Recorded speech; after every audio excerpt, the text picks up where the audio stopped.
Thank you, Blake. Yes, it's not a good sign that it's been that long since I've been here. It's good to be back. Appreciate you guys having me. My name is Dixon. I'm an alcoholic. Sobriety date, June 2nd, 2007. If you're going to be in AA, it's important to have one of those. I have a sponsor. More importantly, I am sponsored. I've learned there's a difference in that. I think my sponsor would back me up on that.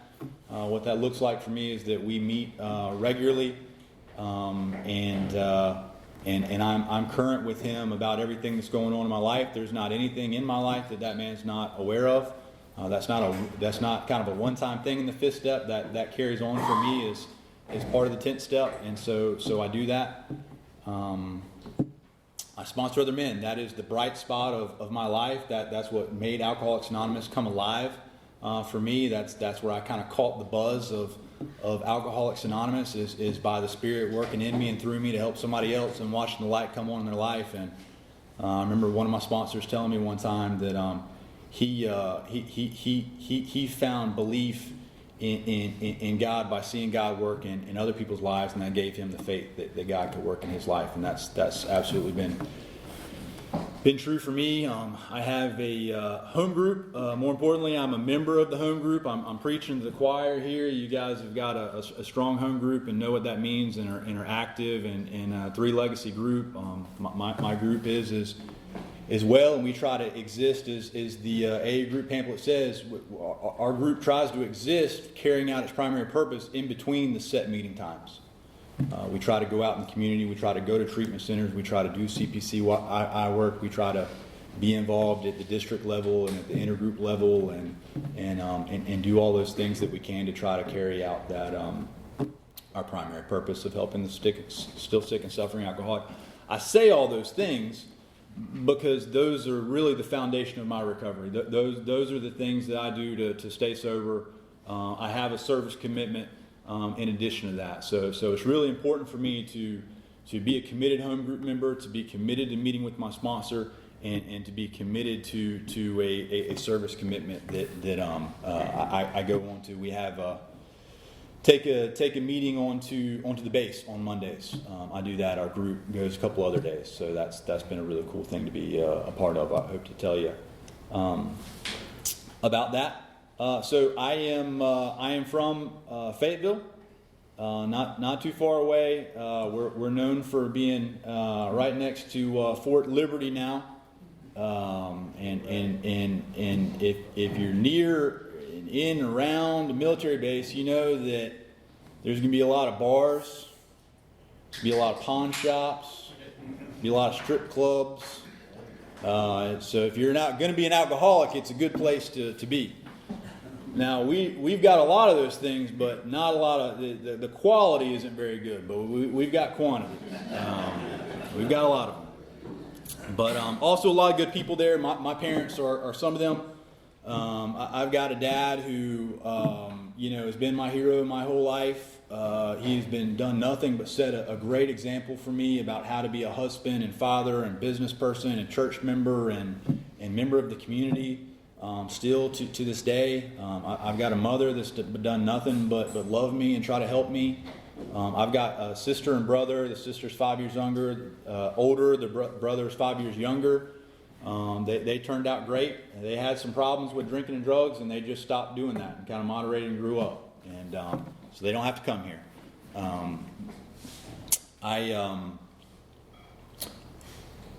I was restless, irritable, discontent as a kid. Maybe most kids are, but I had a heightened sense of self and self-awareness and really selfishness, and was just never quite felt like I fit in up to really take my first drink. I was 13 when I took my first drink, and my parents had already kind of given me try to scare me out of it a little bit because I have alcoholic tendencies. I'm a little bit excessive in everything that I do. They were already had a chocolate milk problem and a fig Newton problem and several other problems, and they were limiting. They were trying to control my use of those things, and And alcoholism does kind of run in our family, and so they had already tried to scare me pretty good, and they had the Dare commercials on TV then. They had the fried egg on the grill, and they had the dog in the school, the Dare dog, and so it was like full effort, to try to keep me away from that stuff. And but we got enough reports back from people who were brave enough to try it that it didn't kill you. And so by 13, me and a buddy of mine decided to have our first drinking experiment, and it's a little bit embarrassing. My first drink was, I don't even know if you would classify it as this. Maybe it doesn't count. I can stop having to tell this from the podium. It was cream de mint. I don't even know if it counts. I think you pour it on ice cream is what it's for. I'm not sure. But it was this green kind of, it was nasty. But I didn't know. And so we drank some of that, and we chased it with some chocolate milk, and we were waiting for it to happen, It was like, it didn't happen, and that stuff had probably been sitting in there for 20 years. And so we went back and got more, and we got lucky and got some whiskey that time and got enough of that down, and it took, and really the magic happened. And if you're an alcoholic, I don't have to tell you about it. If you're not an alcoholic, you don't understand. And what that was for me, that all of that fear, all of that not fitting in, all of that worried about what people were thinking about me, all of that stuff went away. The lights got brighter, my body and face got warmer, everything got better, and it was just, I realized like this is what I was looking for, like my whole life, and it was just a magical experience. If you're a normal person, I think you would just stop and like hang out there for the rest of the night. But I'm not a non-alcoholic person, and so I went back and I got more. Because if that much made me feel that good, then if you get twice as much, it's bound to make you feel twice as good. And that's what I did. And I went back and I got more, and I got sick and I got in trouble. And that's about how it went for the next however many years after that. And it just got worse. And I started doing that every chance that I got. I did pretty good in school and sports up to that point, and I immediately started hanging out with people that did that and could get that. And I can tell you that within the next year after that, my parents owned a breathalyzer and a drug test kit that was constantly going missing. They could never find it. They replaced a lot of those things. I don't know where those things went. And I was sneaking out, and I was getting in trouble, and I was constantly fighting with them, and I was constantly grounded, and I just wanted to do that stuff as much as I could. And they, when I was 15, they convinced me to. So I grew up in the church, in a Presbyterian church. We went on Wednesdays and Sundays. I went because I had to. I ran around and caused trouble most of the time there. It wasn't personal to me. It didn't mean anything to me. I didn't have anything against it. It just, and so when I was 15, my parents had come up with this idea that if we can maybe, the only thing that they could think to do with me was God's going to have to help me. They had done everything they could, and a therapist and all sorts of stuff. And so I think they threatened me with my driver's license. I can't get my driver's license unless I go to this thing, I think is what happened. And so I went to this thing, and it's this weekend-long thing where the point is to try to get somebody saved, basically. And I don't remember exactly what happened, but I had a spiritual experience. I was saved. God came into my life. It was real. I left out of there a completely different person. I was just able to see the truth about kind of how I was living my life and the results that I was getting, and they talked about some of the similar things that we talked about. That if you're filled with this fear and confusion and resentment, and if you're not getting good results from what you're doing, there is a solution. It's basically what they said, and invited me into that. And I said the prayer with them, and I was crying, and I left out of there a different person. And I don't know that I necessarily made a decision never to drink again, but I kind of turned from that and from everything else, and I stopped everything, and I went full on into that, and was reading my Bible every day and praying every day and doing things with the church, and that lasted about 2 years, and it was good, and in that 2 years, I was doing well. I was doing well with my parents, doing well in school, doing well in sports. I was a soccer player, and I wanted to play in college. That was kind of my dream. I wanted to play at this particular college. So my dad had gone to this college. He'd gone to the business school there. My dream was to go to that college, go to the business school, play soccer at that school. I'd grown up going to all the basketball, football games with them, and it was, it was a big deal.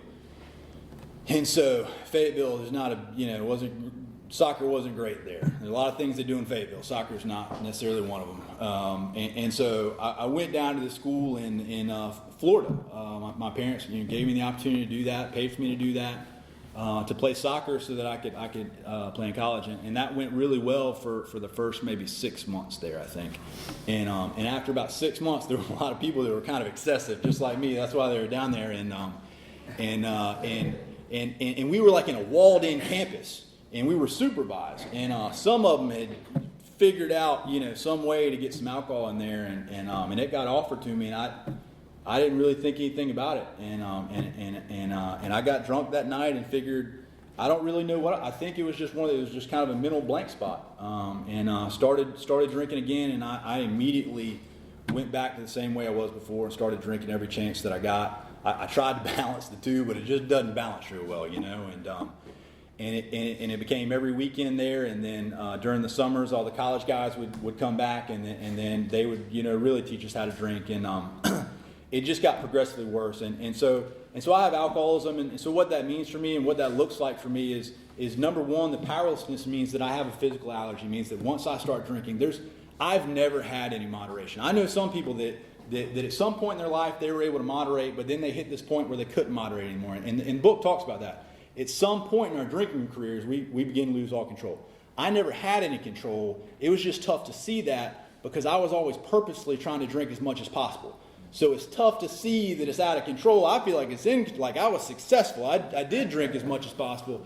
So it's kind of tough to see that. And when you're in high school and even college, a lot of people are drinking that way, And but I was always drinking a little bit more than everybody else, and so it progressively gets worse. It never gets better, is what the book says. And so what started happening to me is I started really losing control over when I drank. And I did during that. I remember during that summer, I tried to control it one time. I tried pretty hard. It's one of the few times that I tried to control it because I would get up. I would work these soccer camps to try to make enough money to pay for my rent. And so I worked that all day. It was about 150 degrees outside. And we worked all day out of these soccer camps. And then we would have our, soccer practice, whatever, for a couple hours after that. And if you drank all night, like you could literally die. And you felt like you were going to die.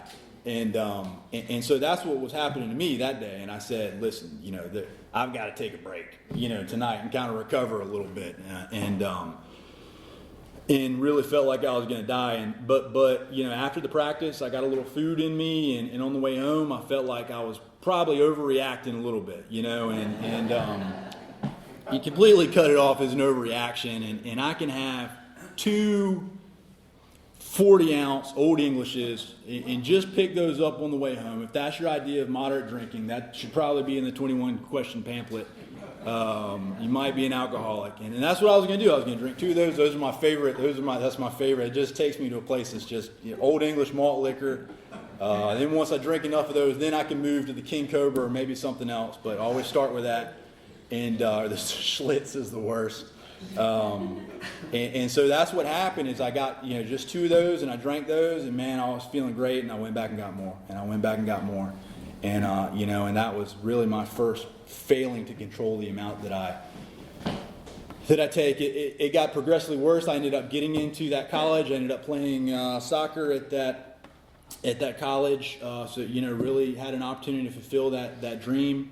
I got into the business school at that college. How did I do that? Lots of Adderall. That's what that was. While drinking. That was the only way I was able to kind of manage things. I was not taking that as prescribed. You're not supposed to sniff it if you didn't know that. And I was just taking all kinds of stuff. And so what happened was I started to lose control over not just how much I drank, which I never really tried to control except that one time that I can remember. I just said, this is who I am. This is how I drink. and kind of prided myself on that, like I'm, tough because I drink that way. But really I couldn't not drink that way. And so what happened for me is I started losing control over when I drank. So I couldn't confine it to a weekend or to nighttime or anything like that. And I moved from drinking every night till it gets earlier in the day. And now you're just drinking all the time. And that's what started happening to me. I started, shaking when I was waking up if I didn't start drinking. And I really, I'm not eating, I'm not sleeping, I'm just drinking all the time now. And I really can't function without it. I tried to show up to class drunk some, and then I realized there's not much point in that. And basically started failing all my classes, and I quit the soccer team. So I made it till my 21st birthday, essentially. That was my last good time drinking, and that's really where the rails fell off after that. And so that was halfway through my sophomore year there. All I had to do was just show up for classes that next semester, and I would be into that business school, and I couldn't do that. I quit the soccer team. I told myself and other people that it was because it was getting in the way of my social life, which had become drinking myself to death by myself at that time, because I wasn't invited to the party. I was asked not to come to the party anymore, and it wasn't fun anymore, and it wasn't a party anymore, and I'm drinking because I have to. It talks about in Bill's story that liquor ceased to be a luxury; it became a necessity. I remember underlining that, and that I became a lone wolf, and that's what happened to me. So what happened from there is that it was there was like an intervention before that was even a thing, I guess, and what happened was I about burned down the house a couple times. I would live with some of those soccer guys, and I would put some stuff in the oven because I was hungry, but then I would forget or pass out, and it would catch on fire. And that had happened enough times where they decided it was not safe with me being there. So they brought my parents in, who captured me literally, and I detoxed in their house for 3-4 days until they could get me into a detox.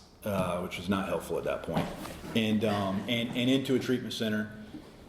So I got sent to Wilmington Treatment Center. They admitted that I was powerless, and sent me there. And I was 21 years old. Alcohol and other things is the only thing that had ever allowed me to feel a part of, or to feel comfortable, or to be able to be around people or have fun in my entire life. So the only thing that I could think of that would be worse than how my drinking life was going recently was being sober.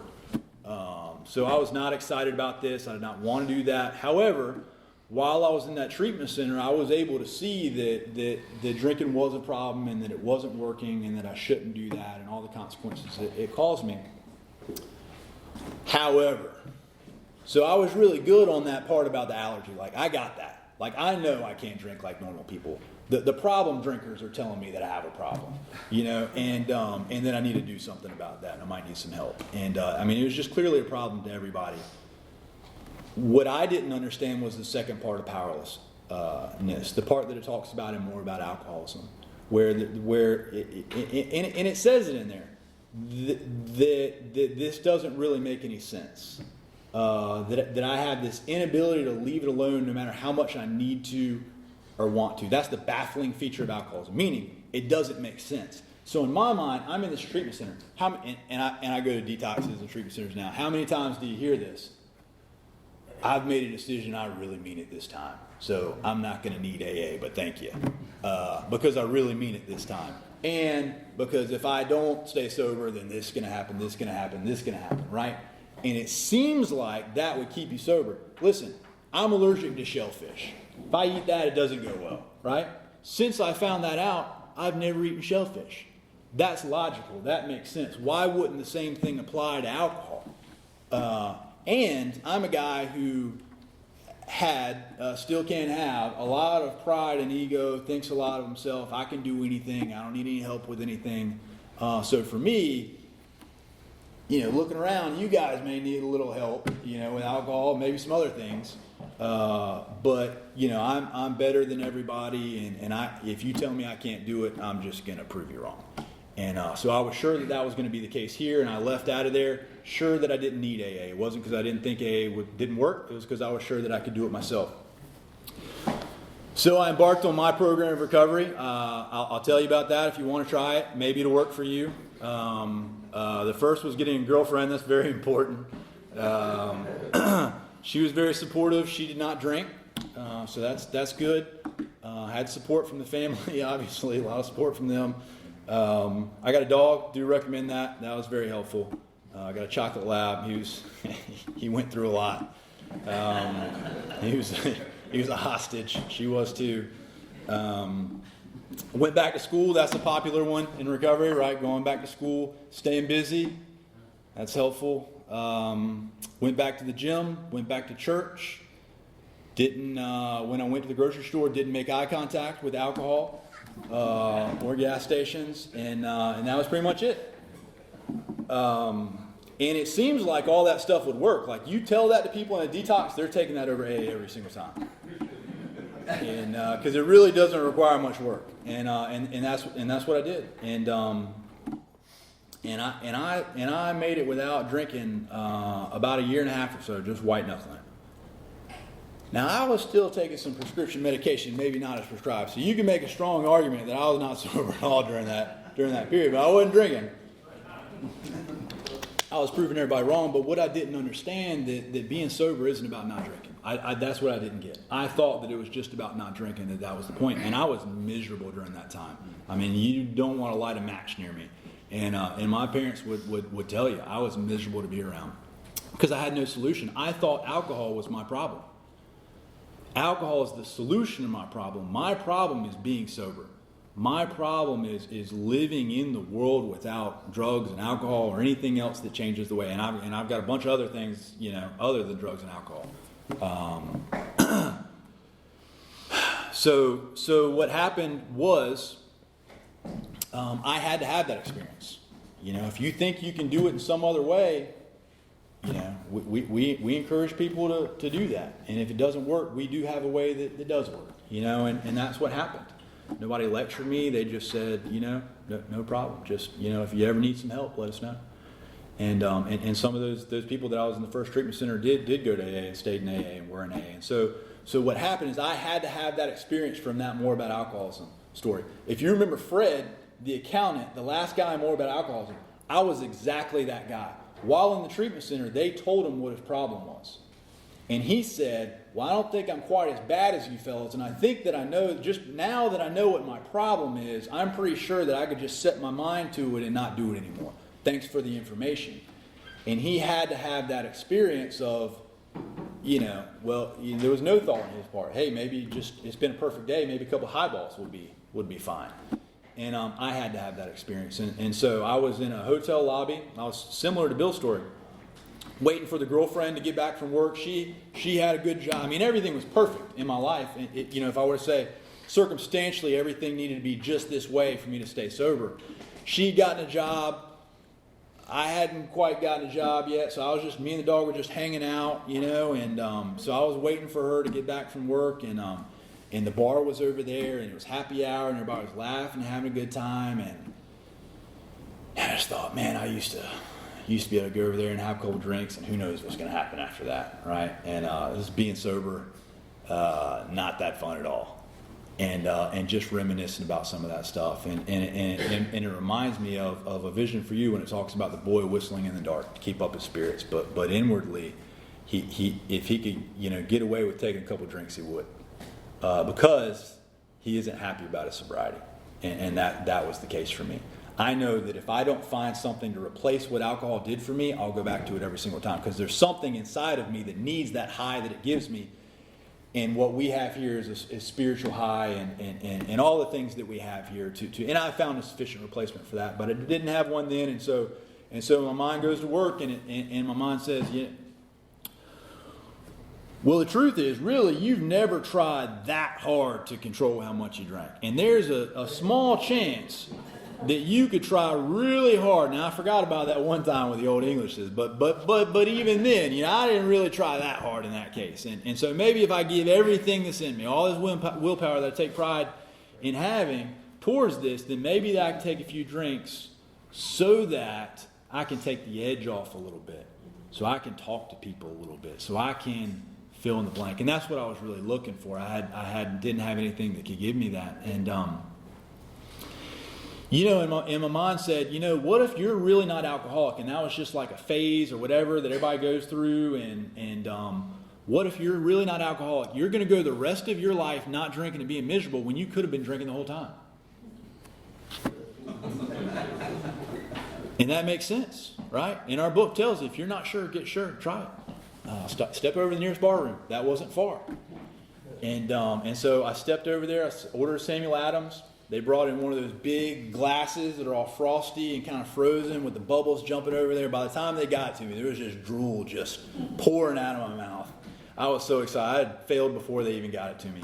And that was the only night where I successfully had 3. Now, the caveat there is my girlfriend walked in at the same time. She was not excited about it or my plan, so I had to convince her to get on board with my plan. In order to do that, during the negotiations, I had to give her the control of how much I was drinking. So I had to get permission from her in order for me to drink. That was the only way that this was going to happen. So I gave in there. That was a mistake in hindsight. And so I asked for a drink about 100 times that night, and I got 3. And I can tell you I do not recommend that if you're alcoholic having 3. It was painful. It was one of the most painful experiences of my life. And I really experienced what that phenomenon of craving is, because I was cut off and I wanted it so bad, and something inside of me was screaming for more. And so I know today for me that it is true that I'll never be able to have 1 or 2. My body is just different from a non-alcoholic, and it can't do it. And I'm just going to drink myself to death, and I know where it's going to take me. And I know that on my own that I don't have a mind that protects me from drinking again. And so I had 3 that night. I woke up the next morning, waited for her to go to work, and I went out and I had as many as I wanted. I turned off my phone and I disappeared for the next 3-4 days. Police were tracking me. Parents were tracking me. Was asked to leave the hotel, the city of Charlotte. Was escorted out of the city of Charlotte, taken back home by my dad, and I'm a Jekyll and Hyde, and I'm extremely introverted, and you get some old Englishes in me, boy, and there's no telling what's going to happen, and it's an adventure, and that's what I love about it, and so anyway, there was just a trail from there that I went back to Fayetteville. I went down to Georgia to stay with somebody down there. I was asked to leave. I went back up to App State to go stay with my brother for a little bit. I was asked to leave there. I went back down to Fayetteville. Stayed with somebody. I was asked to leave there, and finally my parents captured me again and took me up to the mountains where it was a dry county, and they thought that would keep me sober long enough to get me into a treatment center. I escaped there several times, and on the last time, after I no longer had access to any vehicles, I had commandeered a golf cart and to go get some more alcohol, and I had driven it off a cliff on accident. And that was my moment of clarity. Not because that was any worse. That's not a terrible day. That's just another Tuesday. It's just not that bad. It's just kind of what goes with territory. And but what happened? It wasn't because it was that bad. Now I hated waking up every day. I hated myself. I hated what I was doing, but I couldn't stop doing it. There was all of that, right? And so it was that spiritual death that was the real reason that got me there. And that was important. But I believe, it's important for me to believe, not you, but me, that God intervened in my life that day. Right? Because if I chose to come here because things got bad enough, then I'm getting credit for that. And it's really important that I don't. That there was grace, a loving God by His grace that I did not believe in at the time. Intervened in my life because up to that point I'm just, this is how I'm going out. I've been sober in my mind. I thought I knew what that was and felt like, and that was terrible. I'm never doing that again, and I'm drinking myself to death. And I'm living in a way where that's probably going to happen, sooner than later. And in that moment, something just intervened, and it was almost like an outer body experience where I was able to just kind of rise up and just see the truth about, hey, I was going to try real hard to have 3 drinks, and just the insanity and chaos and destruction that ensued. And I just realized that I can't drink and I can't not drink. And that's really the first step. And what came out of my mouth is the closest thing I believe to a first step prayer, which is, I can't do this and I need help. How many times have you guys heard somebody stand up here at this podium and say that they had that moment and that kind of thought or prayer kind of came out of them? And so that was a power greater than myself working in my life that I really didn't believe in. And that's the first step, and from there I became willing to accept some help. And that's how you know. You've worked this first step if you find yourself doing some things that you'd rather not do, that aren't that comfortable. And that's what started happening. I became willing to go to that treatment center. That was fortunate because my parents had already signed me up. And really the second step works in my life. And I would have told you, it really doesn't matter. What I really believe, that I believe that treatment center could help me. That treatment center was the power greater than myself, that I was putting some faith in. And I went to that treatment center and I became willing to do whatever they told me to do. I mean, that's really the third step and where I was at with those steps. And the steps change over time in terms of how they work in your life and what they mean. But that's what it was in the beginning. And so I went to that treatment center and there were those people that they've been there 1 time, 2 times, 10 times, and they've been trying to get sober for 30 years, and there's nothing wrong with that. But the common theme with all those people is each time I tried to basically do the minimum amount possible to stay sober. What's the least amount I need to do to stay sober here? And that didn't seem to work real well for those folks. And the next time they would try to do just a little bit more, and that didn't work. And so, I just made a decision and believe, and again, I believe that was grace and the power working in my life, that it just occurred to me that if I play around with this thing and mess around with this and do it halfway, like I'm going to be here 30 years from now with nothing to show for the next 30 years of my life. And unless I get this foundation of recovery, like nothing good is ever going to happen or last in my life. We hear that, and intellectually we maybe know that, but like I realize that, and I believe those things are a gift. And so I just made a decision. I'm going to do whatever these people tell me to do. I'm not going to worry about the girlfriend that just left me. I'm not going to worry about a job that I thought was a big deal to get. And I became, and I went to a halfway house that I did not want to go to. Who knows what kind of people are living at halfway houses, right? And and that was page 100. It talks about when we look back, we realize. And I can tell you that these things in early sobriety, I thought when I was going through them were the worst thing that ever happened to me. This drinking problem, worst thing that ever happened to me. Having to go live at this halfway house, worst thing that ever happened to me. They made me get this job I was earning a few dollars less than minimum wage. Didn't know how that was possible. I think the temp service was taking some of that money out. I was a floor sweeper.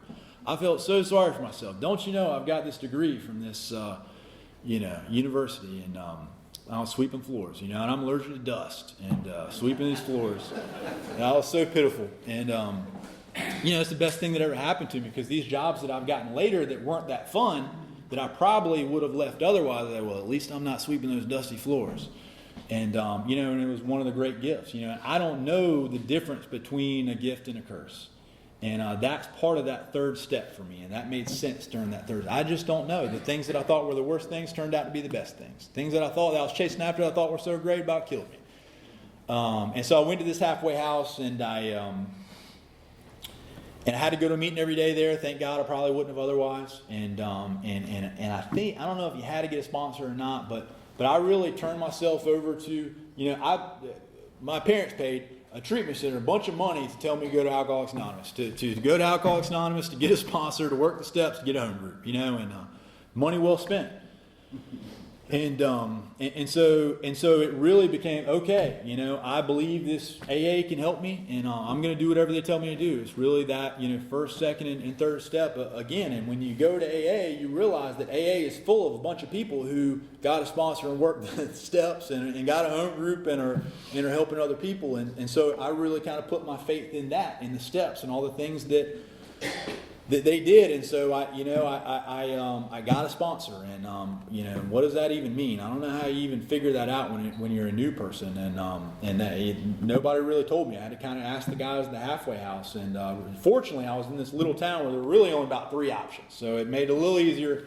2 of the guys were kind of scary. One was like an ex-Marine guy that was pretty intimidating, and I'm not sure what the issue was with the other guy, but there was one guy who I was just attracted to because he had been sober a while. He was showing up regularly, but he was laughing and kind of having a good time. And I'm 24 years old. I'm convinced I'm never going to have a good time ever in my life again.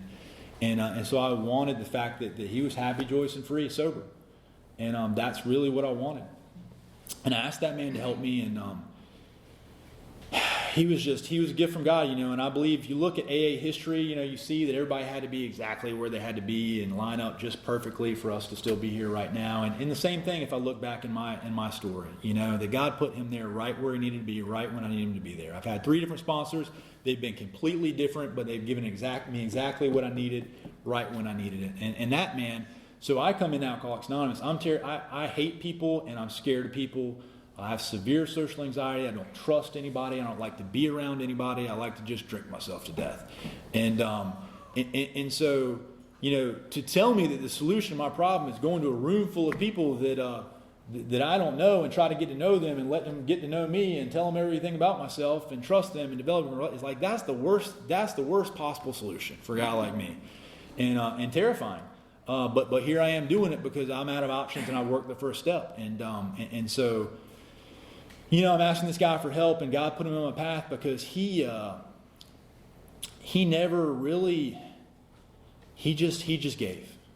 If you really look at the essence of that 12 step, he just freely gave. He gave of himself. He gave of his time. He gave me everything that he had. And really, he never asked anything of me.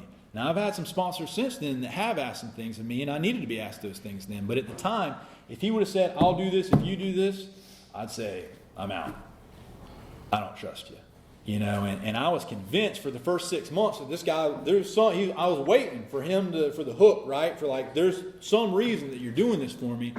And I just didn't trust him. And he would answer the phone. He would encourage me. He would talk to me. He would pick me up. He would take me to meetings. I went to his house. We worked the steps once a week.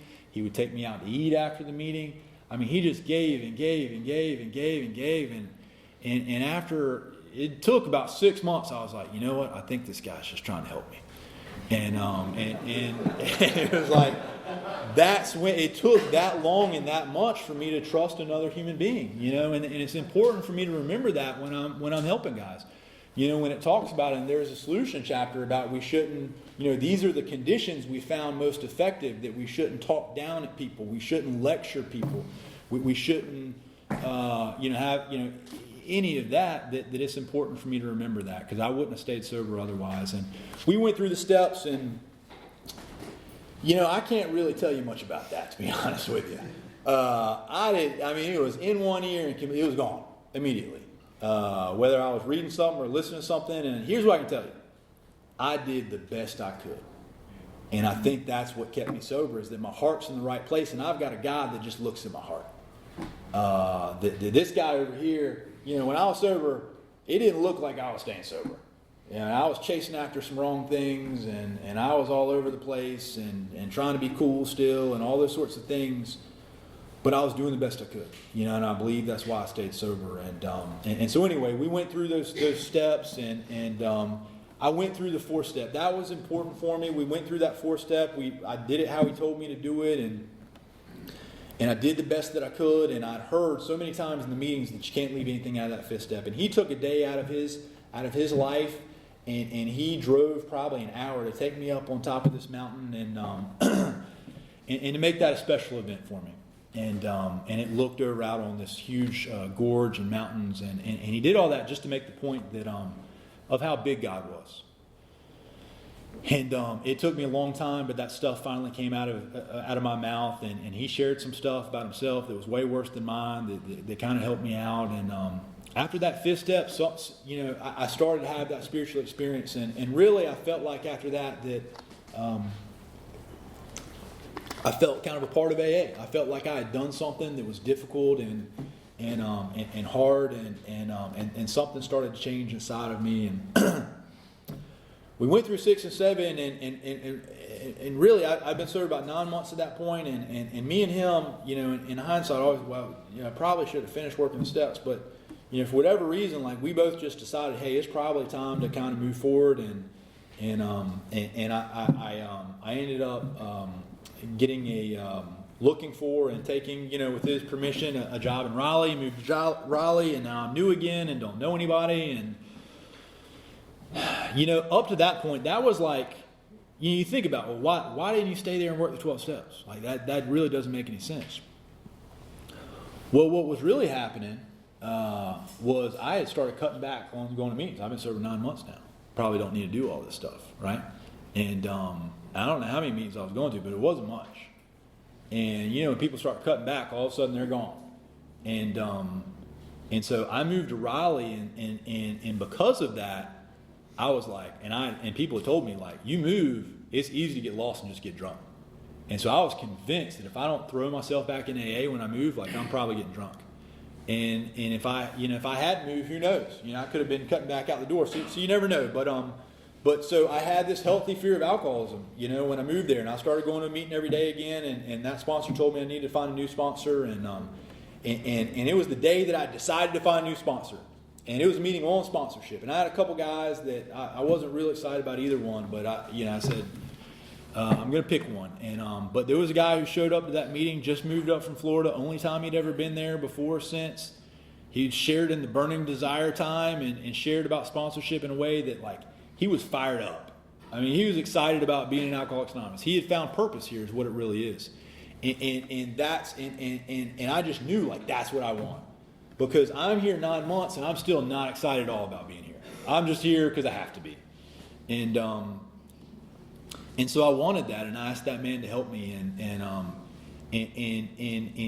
What he gave me was, he was passionate about helping other people. He believed that the purpose of us being in Alcoholics Anonymous was to help other alcoholics. And so he showed me, not just told me, but showed me what it looked like to make this about somebody else other than me. Up to that point, A was still about me staying sober. I'm here because I'm staying sober, because I don't want to drink. It's still about me.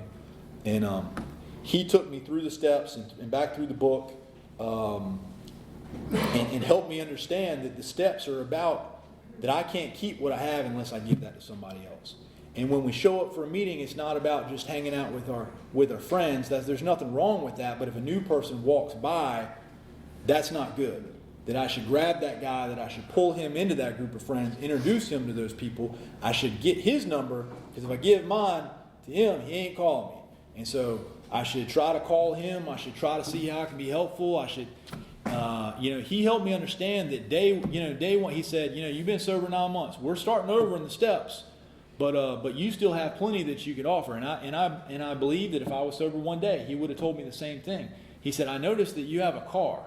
He said, that puts you in the top 1% of Alcoholics Anonymous. That means there's another 99% that need a ride to a meeting. And so I don't ever want to see you pulling up for a meeting without that car full.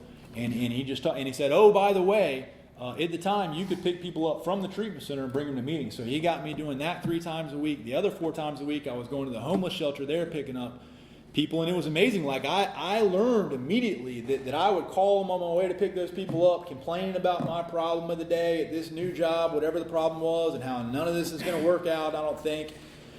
And I would go pick those guys up. He assigned me to a home group that I was a greeter at. I would talk to him on the way there, and he would tell me, listen, if you got a problem, complain about it to those people in the homeless shelter first, and just see how they feel about that. Or the people in the treatment center. And so I would pick those guys up. I would talk to them. I knew better than to complain about my high-class problems. So they would tell me about theirs, and it made me feel a little better. And we would go to the home group, and I would help set up and greet and clean up and take them back. And I would call my sponsor back and tell them to disregard the first message, and because everything's fine. And that doesn't mean that we don't have problems. We do have problems, and that's what sponsorship is for, and that's what the steps are for, and that's what prayer and meditation and inventory is for, and we should address those. But I've got a lot of problems that I can just make up right now. And usually, if I think about myself enough, I can come up with a long list of problems. And what happened from there is that I started helping people as much as I could, and I caught that buzz of helping other people that I talked about. I got involved. I learned what a home group was. I was at a home group with people that had been sober a long time first, and then my sponsor encouraged us to kind of help restart this young people's group. And we, before we were like, these old people kind of know what to do. They'll figure it out. And in that experience, it's like, no, we're going to have to figure it out. Like, we're going to have to understand. We've been skipping the traditions meetings because we didn't like them. Now we got to maybe show up to those and figure out what these traditions mean and figure out how to be part of a group and how to do that. And that was a really important experience. And was part of another group with the same thing, and was able and helped start a group after that, and really had to learn, like, every tiny thing that we do in our group matters towards helping somebody. Like how our chairs are set up, how the coffee's made, how early that's made. There's got to be people that do that and are committed to doing that, and it's consistent. Our format, every single thing that we do, how does that relate to the new person coming in the door? And having a group of people who are all on board with that, about how everything that we do and all of us trying to help those people together matters. And we don't just need to wait for people to show up here. We need to go out and find some people and bring them here. And so being part of a group that does that together, there was even a new power that I felt in that. And that's why it's part of our triangle. That's even more power, being a part of a group of people who are all moving in that direction towards something other than ourselves. There's a power and there's a closeness you get with people. So if you don't have a home group, aren't part of a home group that's active, don't have a job in a home group, a position in a home group, I'd encourage you to do that. It's been really helpful for me. From there, basically, wrap it up here, I was doing all those things, but one of the things that I kind of held on to was just relationships, and not going about those in the right way, and not really living up to my ideal, and basically using people, really. And it was really a codependency. I needed somebody else to be okay, and I was just doing that, and I knew it wasn't right, and I was continuing. I was just stuck in the cycle, and there was just some things, and it's like helping people in the home group and all those things just weren't working anymore. And so one of the things in my recovery that's been real big is, these things work until they don't anymore. And what that's been is my sponsor would tell me that recovery is about a deeper series of surrenders over and over and over and over. And God will say, well, that's great. Now it's time to let go of this.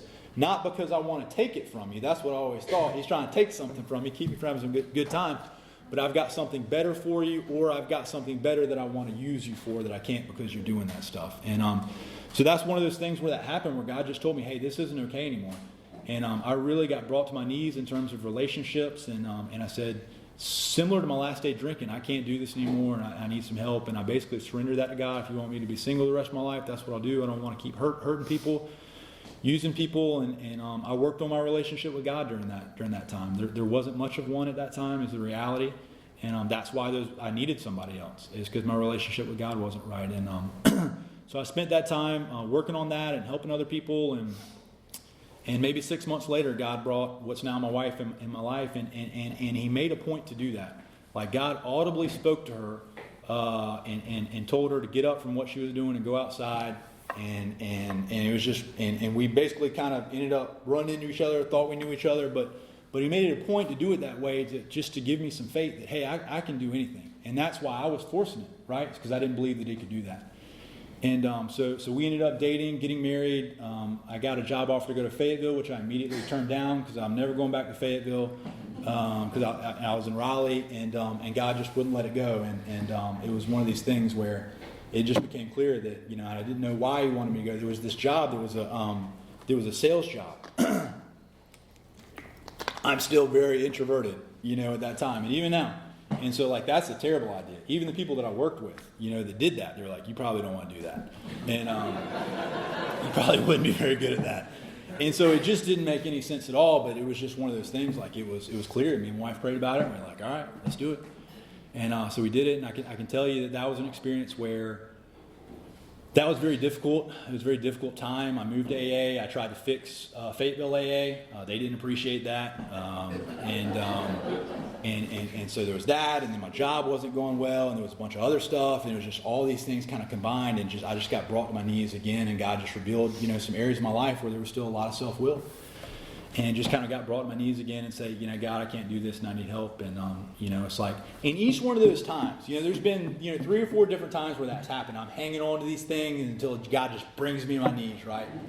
And in each one of those times, God's just waiting there every time for me, right? Right when I get on my knees and turn to Him and ask for help, He's right there ready to help me. And the message is always, I'm not trying to take anything for you. I've got something better for you. And it was amazing. If I look back, He started working in my life in such a powerful way after that last time, where He, basically I got involved in this church, and then got involved in some of these small groups, and then that ended up, getting into some of these, basically going back to some of these Oxford group things, and there's just a lot of things that happened from there about things that I was able to get involved in and make a difference in. The job stuff started going well, and it was one of these things where I think, looking back at this point, all of that stuff and the difficulty has been about God teaching me to rely on Him on a daily basis. Like, I will provide for you on a daily basis. And I wake up on a daily basis, and I'm still very fearful about a week from now, and a month from now, and a year from now. I don't know how all this is going to work out. And God just tells me on a daily basis, like, I can provide for you today. Rely on me today. And that's been one of those things.